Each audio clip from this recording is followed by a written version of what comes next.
this everybody's favorite? I would think. Let me just fix something up here. There's a part, of course it's too long to go ahead and play the part of with Nicodemus in here. The fact that he was called also in this series. And I'm going to address that also.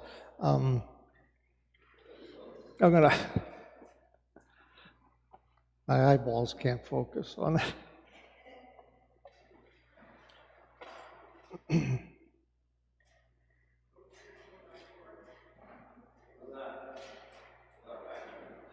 Perfect.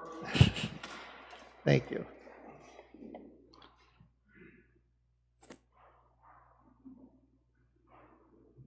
Okay. There we go. Okay, I want to start out a little strange here, but I want to start out with a little quotation. It was the best of times, it was the worst of times. It was the age of wisdom, it was the age of foolishness. It was the epoch of belief, it was the epoch of incredulity. It was a season of light, it was a season of darkness. It was a spring of hope, it was a winter of despair.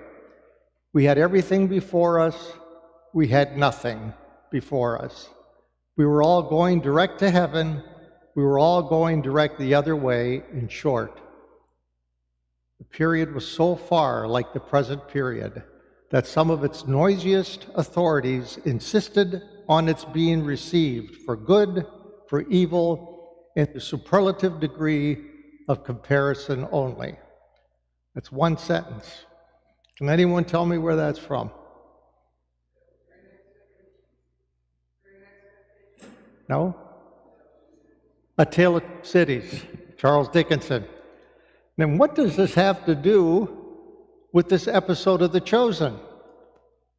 Excuse my frivolity here, but I believe that this episode, instead of being titled Invitations, could very well have been called A Tale of Two Callings. The novel is set during the French Revolution, and Dickens is saying it was one of those times that it was so chaotic that a lot of people had some very extreme opinions about it. And doesn't that sound like what's going on with The Chosen, especially the last couple of episodes, 6 and 7? Chaos. Chaos was the word about miracles that Jesus was performing, and that word was spreading.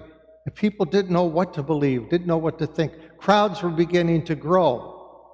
The Romans, they're wondering if there's going to be an insurrection of sorts being planned. Romans got very nervous about this.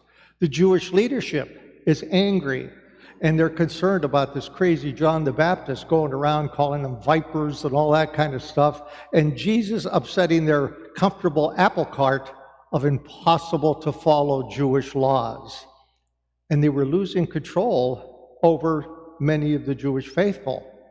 And in this episode, it all boils down to two people being invited to join Jesus, and their response changed their lives forever. Let's look at some of the rationales as to why Matthew and Nicodemus responded the way they did. First, Matthew. Poor Matthew. Poor Matthew. Nobody liked Matthew except maybe his dog, and even then we're not that quite sure about that. His life was lived in a world where he had no peace.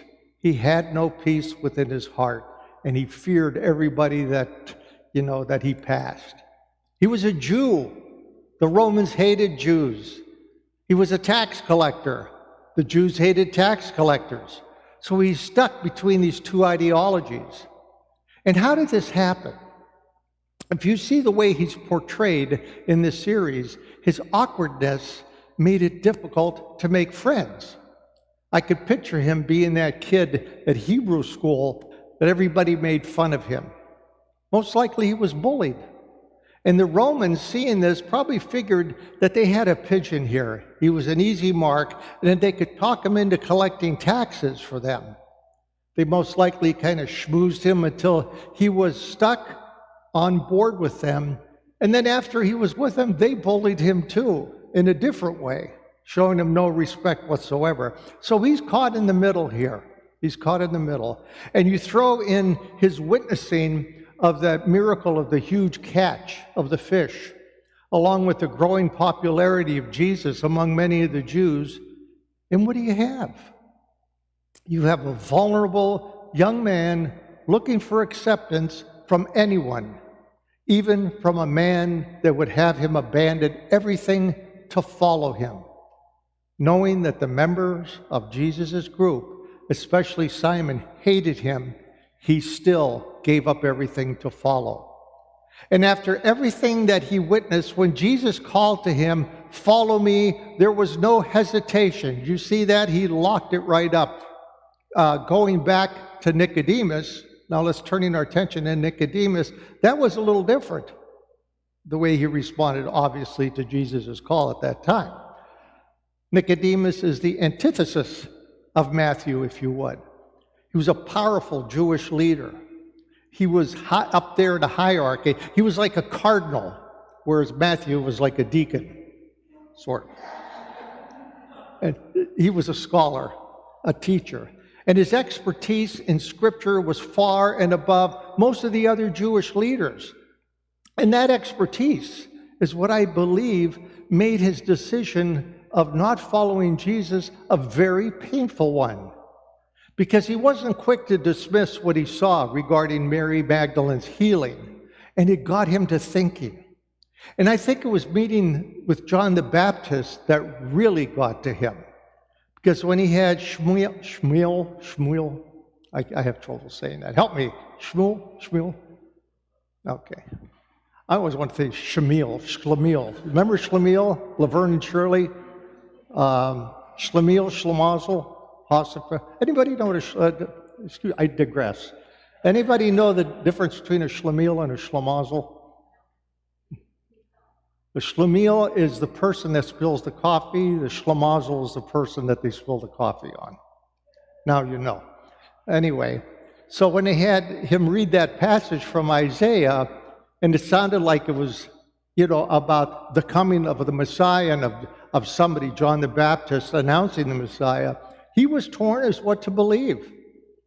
Nicodemus, as a Pharisee, would have been among those who were watching and waiting for the Messiah.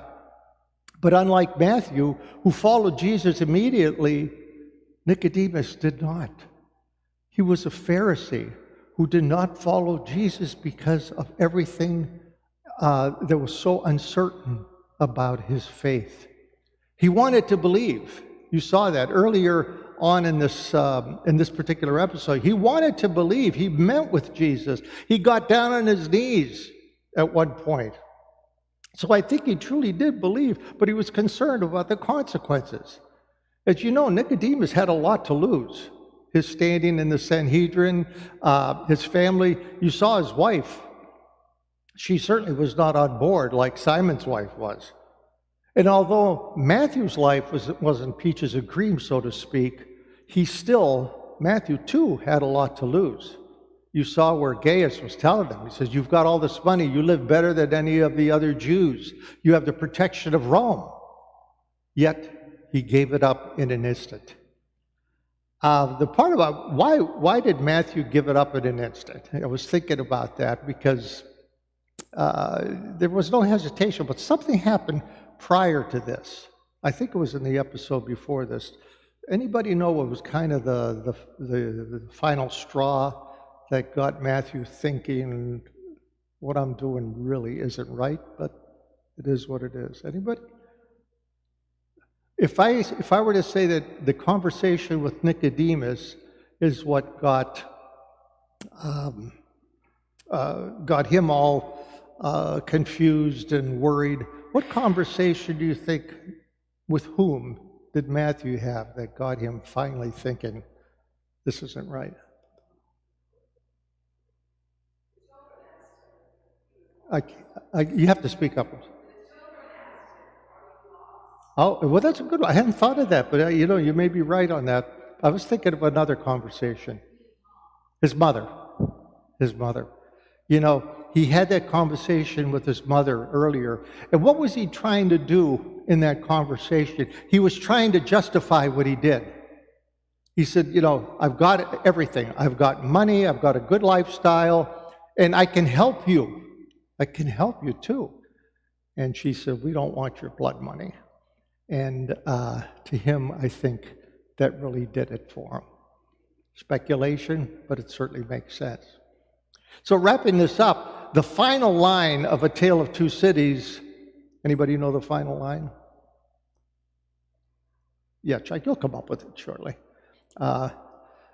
This is one of the most celebrated lines in literature. It's a beautiful, beautiful line, beautiful piece of work, and it really strikes the nail on the head to the ending of this novel. Now, I'm going to give you a little spoiler alert here because I'm going to give away an important scene. So if anybody hasn't read the novel and is planning on reading the novel and doesn't want it spoiled, plug your ears or whatever the case might be.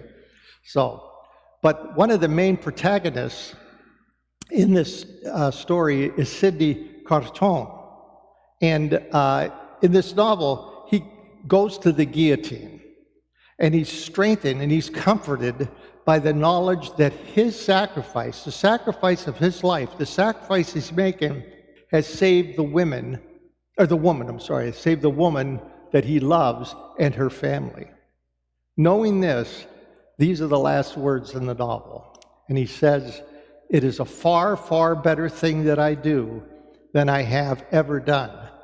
It is a far, far better rest that I go to that I have never known.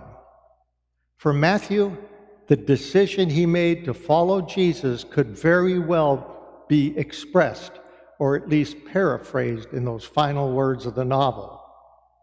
Matthew, it was the best of times. For Nicodemus, at least for now, he was left in a world of doubt and in a world of fear. For Nicodemus, I think we can agree, it was the worst of times. So, that brings us to our questions. Just real quick, did you pass out the questions yet? Yes. Okay, so I won't go any further than that. All right.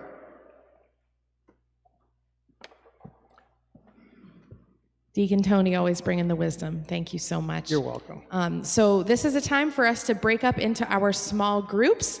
If you don't know where you're going or you don't have one, I'll linger up here. You can come grab me. Otherwise, you can hang with the groups that you've been hanging with. And we will call you back sometime between 11:10 and 11:15, so we'll have time to report out and also get that special children's presentation. So